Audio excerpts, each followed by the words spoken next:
Selamat pagi, Shalom Bapak Ibu Saudara, puji Tuhan. Kita akan mulai ibadah kita pada hari ini. Mari kita berdoa. Bapak, terima kasih Tuhan Yesus buat kuasa-Mu yang terus mencurahkan dalam kehidupan kami. Hari ini kami mengatur kehidupan kami di hadapan Tuhan. Mari kuduskan, sucikan kami untuk kami boleh mengalami perjumpaan pribadi dengan Tuhan. Mari jamah setiap kami untuk kami boleh mengalami kuasa surgawi. Setiap manifestasi kuasa kegelapan apapun bentuknya, dari manapun datangnya, tidak berkuasa di antara kami. Dan biarlah hanya kerajaan-Mu yang datang dan kehendak-Mu yang jadi di antara setiap kami. Di dalam nama Tuhan Yesus kami berdoa. Haleluya. Amin. Angkat hatiku, tinggikan nama-Mu, karena Yesus Kau anugerah terbesar. Gunakan syukurku, kemurahan-Mu, hanya Yesus Kau anugerah terbesar. Ku angkat hatiku, tinggikan nama-Mu, karena Yesus Kau anugerah terbesar. Gunakan syukurku, kemurahan-Mu, hanya Yesus Kau anugerah terbesar.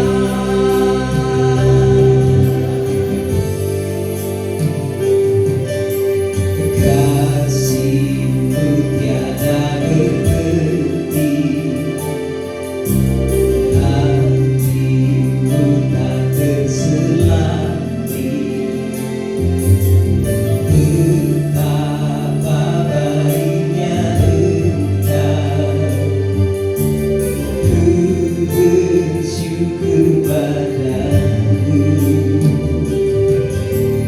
Berkenan-Mu ya Tuhan, nyata di dalam hidupku. Sungguh Kau yang termulia, jiwaku bergema. Ku angkat hatiku, tinggikan nama-Mu, karena Yesus Kau anugerah terbesar. Gunakan syukurku, kemurahan-Mu, hanya Yesus Kau anugerah terbesar. Ku angkat hatiku, tinggikan nama-Mu, karena Yesus Kau anugerah terbesar. Oh, gunakan syukurku, kemurahan-Mu, hanya Yesus Kau anugerah terbesar. Ku angkat hatiku, tinggikan nama-Mu,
Engkau yang memampukan untuk kami terus melangkah di dalam kehidupan kami, berjalan meraih setiap janji-janji Tuhan. Terima kasih Bapa. Bila kami terus belajar, kami melatih kehidupan kami untuk berjalan bersama-sama dengan Tuhan. Dalam nama Tuhan Yesus Kristus. Haleluya. Amin.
yang memampukan kami untuk berjalan bersama-sama dengan Tuhan.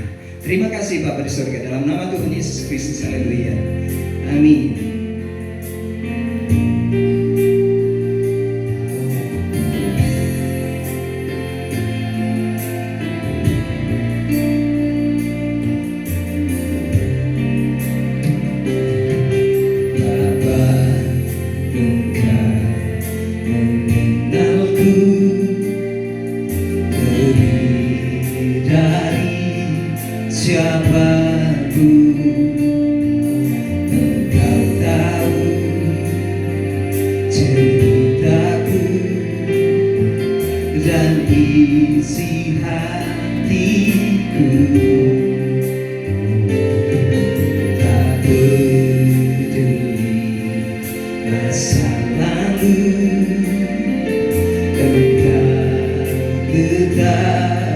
memilihku,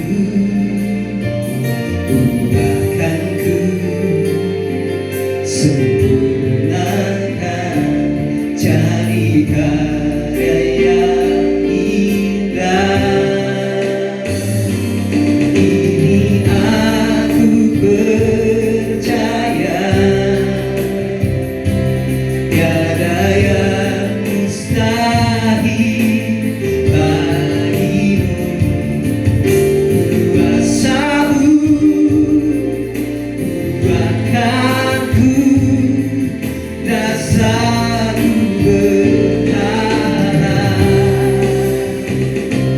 Ini aku berserah pada rancanganmu bagiku. Ikuti panggilanku, bukan setia sampai akhir hidup.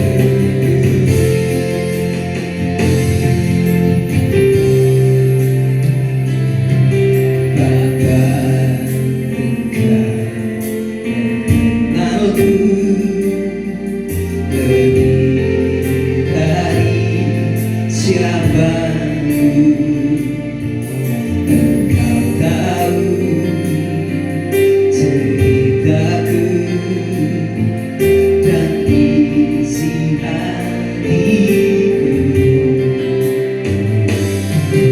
Tak peduli masa lalu, Engkau tetap pemilikku. Buatkan ku sempurnakan jadi karya yang indah. Oh, ini aku percaya, tiada yang mustahil bagimu. Kuasamu buatkanku dasarku berharap. Kini aku berserah pada rancanganmu bagiku. Ikuti panggilanku,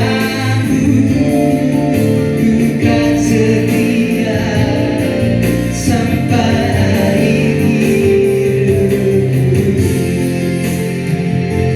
Kini aku percaya,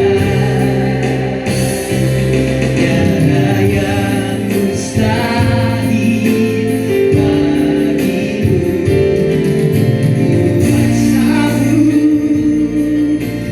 buatkanku dasarku berharap. Ini aku berserah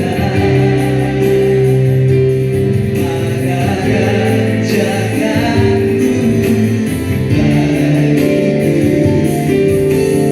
bagiku. Ikuti panggilanku, bukan setia sampai akhir hidup. Ku ikuti panggilanku, bukan setia sampai akhir hidupku. Haleluya. Shalom Bapak Ibu Saudara yang terkasih dalam nama Tuhan Yesus. Kembali kita akan merenungkan firman Tuhan. Tetapi sebelumnya mari kita berdoa. Bapa di surga, terima kasih Tuhan atas segala kasih setia dan anugerah-Mu. Dan pada saat ini kami kembali akan merenungkan firman-Mu. Urapi hamba-Mu dalam menyampaikan firman-Mu. Urapi hambamu dengan roh wahyu dan hikmat, urapi hambamu dengan kuasa dan otoritas, agar hambamu dapat menyampaikan firman ini dengan kata-kata yang sederhana, tetapi penuh kuasa untuk menyembuhkan, melepaskan, menguatkan, menghibur, dan menegur, sehingga setiap jemaatmu dapat bertumbuh ke arah pribadimu sendiri, Yesus Kristus sebagai Sang Kepala Gereja. Di dalam nama Bapa dan Putra dan Roh Kudus, dalam nama Tuhan Yesus Kristus. Haleluya. Amin. Shalom Bapak Ibu Saudara yang terkasih. Hari ini kita akan merenungkan firman Tuhan yang saya ambil dari 2 Raja-Raja pasal yang kedua, ayat yang ke-9. Demikianlah firman Tuhan. Dan sesudah mereka sampai di seberang, berkatalah Elia kepada Elisa, mintalah apa yang hendak kulakukan kepadamu sebelum aku terangkat daripadamu. Jawab Elisa, biarlah kiranya aku mendapat 2 bagian dari rohmu. Amin. Judul renungan kita pada saat ini, mengapa hanya Elisa? Saudara, kita semua tentunya tahu tentang perjalanan Elisa ketika dia mengikuti Elia untuk mendapatkan pengurapan yang luar biasa dari Elia, yaitu 2 bagian dari roh Elia. Dan Elisa memiliki kuasa yang dahsyat, saudara, di dalam perjalanan kerohaniannya. Nah, tetapi kita seringkali tidak memperhatikan bahwa yang mengikuti Elia bukan hanya Elisa, tetapi ada orang lain yang mengikuti Elia bersama-sama dengan Elisa. Tetapi hanya Elisa yang mendapatkan kuasa itu. Nah, dalam perjalanan imannya, Elisa tidak sedikit menghadapi tantangan-tantangan, menghadapi penolakan, menghadapi ejekan-ejekan atau cemooh dari orang lain. Dan hari ini kita belajar tentang tantangan yang diterima Elisa untuk mendapatkan urapan itu. Yang pertama, saudara, tantangan yang pertama tentunya kita semua tahu bahwa tantangan itu dia dapatkan dari Elia. Di mana kita telah belajar bagaimana Elisa ditolak oleh Elia atau disuruh meninggalkan Elia beberapa kali, ketika di Betel, ketika di Yeriko, ketika di tepi sungai Yordan. Tetapi Elisa tetap teguh untuk mengikuti Elia. Minggu lalu kita juga belajar tentang sebuah pilihan dalam hidup kita. Bagaimana Yesus mempersilahkan murid-muridnya untuk mendahuluinya di Danau Galilea. Demikian juga kita belajar tentang bagaimana Naomi mempersilahkan Ruth untuk kembali ke bangsanya, tetapi Ruth memilih untuk tetap bersama dengan Naomi. Hari ini kita juga belajar bagaimana Elia mempersilahkan atau menyuruh Elisa untuk diam, tetapi dengan teguh dia mengikuti Elia sampai mendapatkan apa yang diinginkan oleh Elisa. Yang kedua, tantangan apakah yang diterima oleh Elisa untuk mendapatkan bagian roh yang luar biasa itu? Di dalam 2 Raja-Raja pasal yang kedua ayat yang ketiga dikatakan, pada waktu itu keluarlah rombongan nabi yang ada di Betel mendapatkan Elisa. Lalu berkatalah mereka kepadanya, sudahkah engkau tahu bahwa pada hari ini Tuanmu akan diambil daripadamu oleh Tuhan, terangkat ke surga? Jawabnya, aku juga tahu, diamlah. Ternyata saudara, banyak orang tahu bahwa Elia akan diangkat ke surga. Bahkan di sini dikatakan rombongan nabi yang ada di Betel mencoba mencegah Elisa untuk mengikuti Elia. Dalam pengiringan kita kepada Tuhan, seringkali kita bertemu dengan roh-roh agamawi seperti ini. Orang-orang yang tidak mau bergerak, mereka cukup puas dengan apa yang ada dalam kehidupan mereka. Sehingga ketika saudara ingin mendapatkan sesuatu yang lebih, rombongan nabi atau mungkin sebagian besar di gereja saudara, udahlah nggak usah repot-repot. Saudara, ini menjadi sebuah tantangan ketika roh kita mulai berkobar-kobar untuk mendapatkan sesuatu yang baru, tetapi justru di kalangan orang-orang gereja, di kalangan para pelayan, di kalangan para jemaat di mana saudara beribadah, mereka tetap enak di zona nyaman. Pertanyaannya, apakah saudara mengikuti pola mereka atau saudara tetap bergerak mengikuti visi Tuhan? Jadi di sini rombongan nabi di Betel juga tahu bahwa Elia akan naik ke surga, dan mereka menyampaikan atau mengajak Elisa, udah di sini saja di Betel. Dan diteguhkan juga oleh Elia bagaimana Elia juga menyuruh Elisa untuk tetap tinggal di Betel, saudara. Ini sesuatu yang luar biasa. Yang ketiga, tantangan apa yang dihadapi oleh Elisa? Di ayat yang kelima dikatakan, saudara, pada waktu itu mendekatlah rombongan nabi yang ada di Yeriko kepada Elisa serta berkata kepadanya, sudahkah engkau tahu bahwa pada hari ini Tuhanmu akan diambil daripadamu oleh Tuhan? Terangkat ke surga. Jawabnya, aku juga tahu, diamlah. Di sini kita melihat ada rombongan nabi yang ada di Yeriko. Mereka juga menyatakan agar Elisa diam saja di sini. Mereka tahu akan terjadi sebuah kejadian yang dahsyat. Dan kembali Elia juga menyuruh Elisa untuk tinggal di Yeriko, saudara.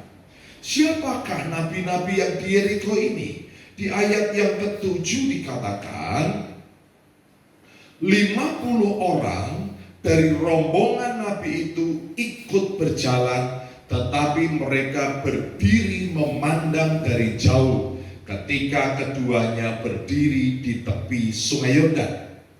Nabi-nabi Yeriko menggambarkan orang-orang yang berhenti di tengah jalan. Mereka hanya setengah jalan karena ada tantangan mungkin, karena ada sesuatu yang menghambat mereka, dan pada akhirnya mereka memandang dari jauh. Mungkin dalam pengiringan saudara kepada Tuhan, ada orang-orang yang kecewa ketika mengikut Tuhan, baik kecewa kepada pemimpin, kecewa terhadap institusi gereja, sehingga mereka berhenti dan tidak mau melanjutkan perjalanan imannya. Dan apa, saudara? Mereka mempengaruhi saudara untuk juga berhenti. Atau mungkin orang-orang yang memandang dari jauh. Artinya apa? Orang-orang yang hanya puas menjadi penonton. Mereka tidak menjadi pelaku-pelaku iman, tidak menjadi pelaku-pelaku firman. Mereka hanya menjadi penonton. Jika saudara melihat penonton, apa sih yang dikerjakan penonton? Mereka bersorak-sorak ketika pemain sedang bertanding. Mungkin bersorak untuk mendukung kita. Mungkin juga mereka bersorak kecewa, bersorak mencemooh apa yang kita kerjakan. Dan jika hari-hari ini saudara mengalami hal itu, saya hanya mau sampaikan, jalan terus di dalam panggilan saudara, jalan terus di dalam panggilan roh saudara, seperti Elisa, untuk menuntaskan amanat agung, untuk menuntaskan rencana Tuhan dalam kehidupan saudara. Janganlah apa yang mereka kerjakan, apa yang mereka bicarakan, apa yang mereka cemoohkan dalam hidup kita menghentikan langkah kita untuk mendapatkan urapan Tuhan yang dahsyat. Dan yang keempat, yang terakhir, tantangan apa yang dihadapi oleh Elisa. Di dalam 2 Raja-Raja pasal yang kedua ayat 23. Elisa pergi dari sana ke Betel, dan sedang ia mendaki, maka keluarlah anak-anak dari kota itu, lalu mencemoohkan dia serta berseru kepadanya, naiklah botak, naiklah botak.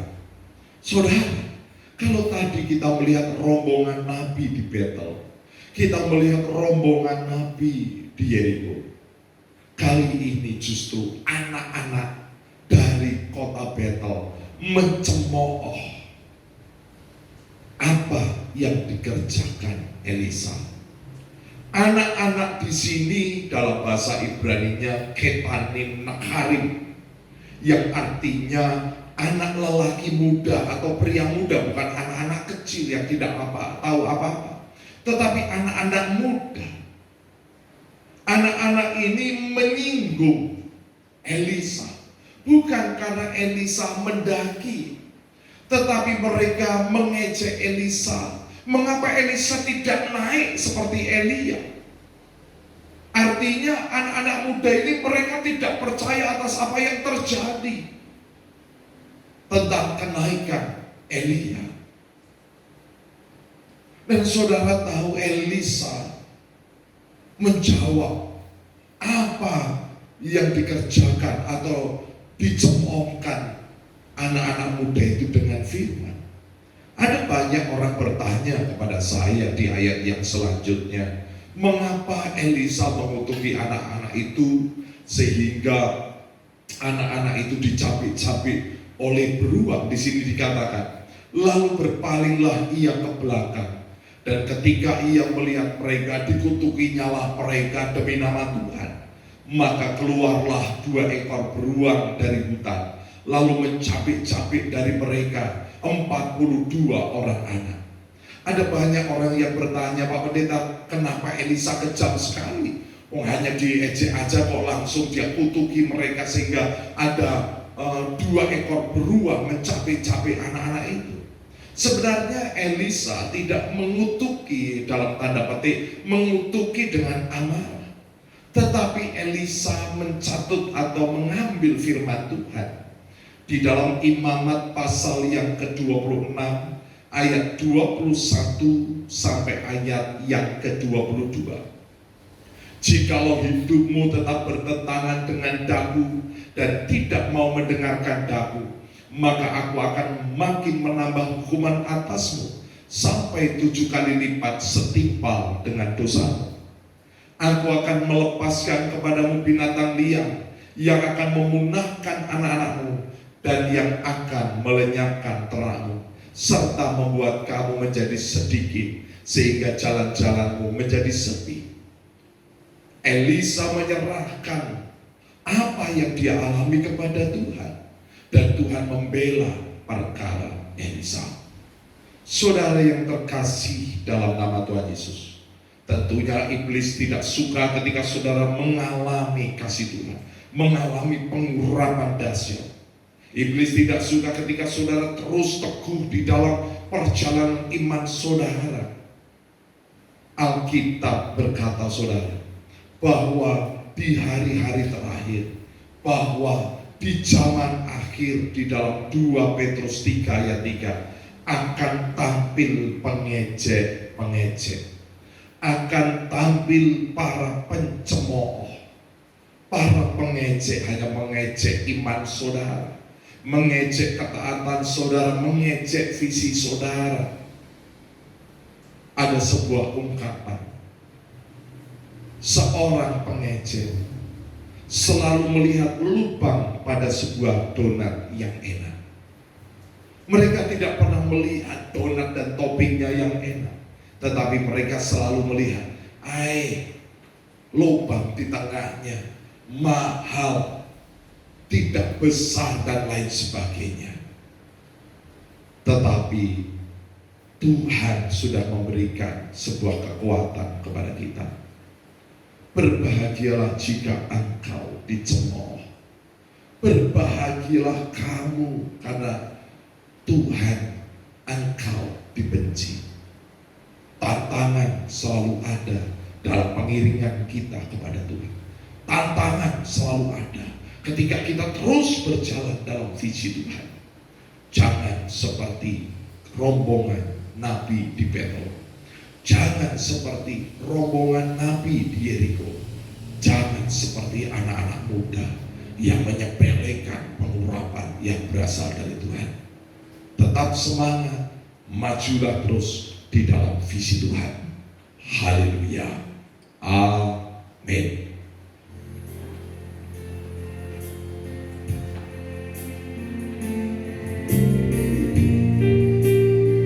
Kita akan menerima perjamuan kudus.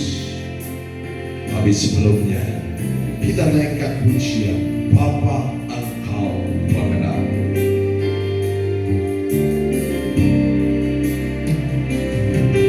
Bapa Engkau mengenalku lebih dari siapapun. Engkau tahu ceritaku dan isi hatiku. Tak peduli masa lalu, Engkau tetap memilihku. Ubahkanku, sempurnakan jadi karya yang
Marilah siapkan hati kita untuk menerima perjamuan kudus, yaitu tubuh dan darah Tuhan Yesus. Dan perjamuan ini menjadi persekutuan bagi kita bersama dengan umat-umat Allah dimanapun kita berada.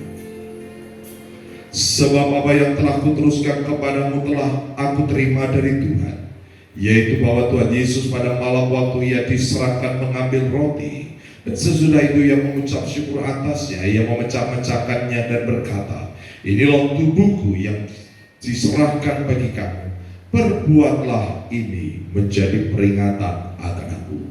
Di dalam nama Tuhan Yesus, inilah tubuh Tuhan Yesus. Makan dengan iman dalam nama Tuhan Yesus.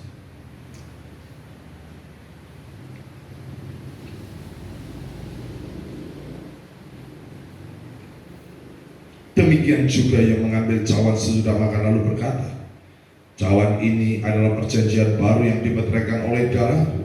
Perbuatlah ini setiap kali kamu meminumnya menjadi peringatan akan aku. Sebab setiap kali kamu makan roti ini dan minum cawan ini, kamu memberitakan kematian Tuhan sampai ia datang. Di dalam nama Tuhan Yesus, inilah darah Tuhan Yesus. Minum dengan iman dalam nama Tuhan Yesus.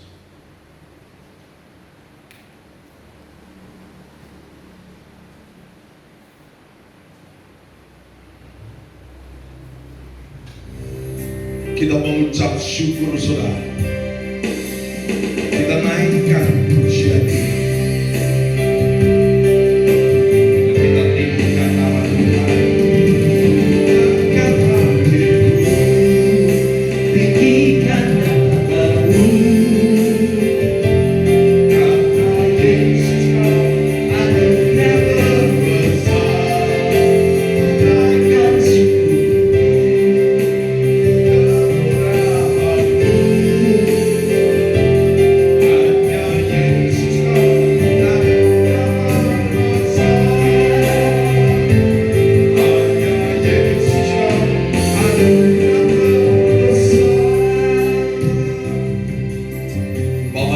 Terima kasih Tuhan, Engkau yang memilih kami, Engkau yang memanggil kami.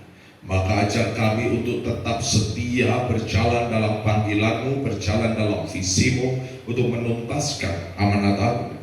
Ajar kami Tuhan untuk terus tetap teguh, sekalipun dalam perjalanan iman kami ada orang-orang yang mengejek, ada orang-orang yang mencemooh, ada orang-orang yang berusaha menghentikan langkah kami.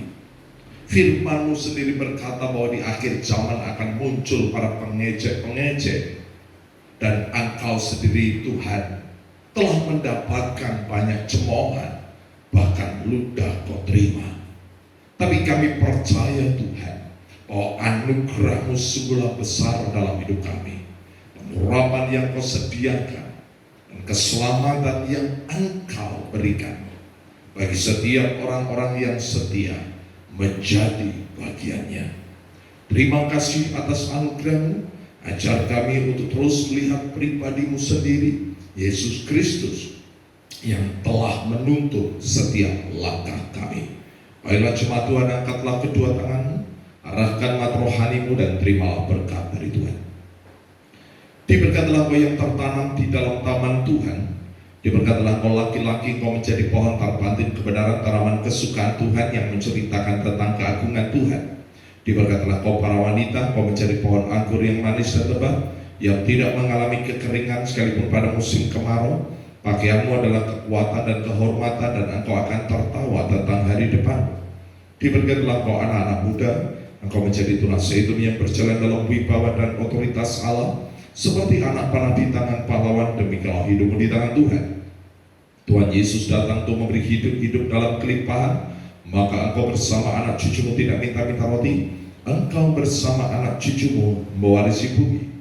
Terimalah segala berkat Allah Bapa besar dan Israel jasmani rohani, persekutuan kasih dalam Tuhan Yesus Kristus, sukacita damai sejahtera dalam kuasa Roh Kudus menyertai kehidupan kita sampai Maranatha. Yang percaya sama-sama katakan Amin.